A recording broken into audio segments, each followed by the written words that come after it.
সাদিয়া, হাসপাতাল থেকে ছাড়া পেলেই আমি তোমাকে বিয়ে করব। তপু, আমি তোমাকে ভালোবাসি। বাবু, আপনি এই বয়সে বিরিয়ানি খেতে পারবেন না।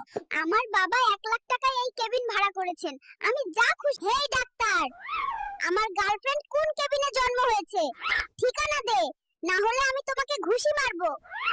বাবা, আপনি কমোডে বসে আছেন কেন? আমি সবসময় ডায়াপার পরতে পছন্দ করি না, তাই কাজ সারার জন্য একটি কমোড লাগিয়েছি। আমাদের বিবাহের বয়স কমপক্ষে 2 মাস হতে হবে। আমরা সবাই বিয়ে করতে চাই, আমাদের দাবি মানুন। শিশু, তুমি এটা দিয়ে কি করবে?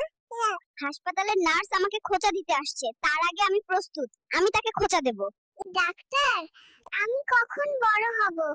আমাকে বড় কর। আমি এভাবে শুয়ে থাকতে পছন্দ করি না।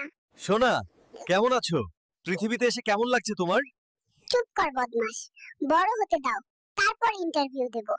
দিলরুবা, তুমি আমার ভালোবাসা। আমি তোমাকে আমাদের মধুচন্দ্রিমার জন্য আমেরিকায় নিয়ে যাব, আর আমরা কাপল ব্লগ করব। নাদিয়া, তুমি আমার ভালোবাসা। আমি তোমাকে আমেরিকায় নিয়ে যাব আমাদের মধুচন্দ্রিমার জন্য, এবং আমরা যুগল ব্লগ করব।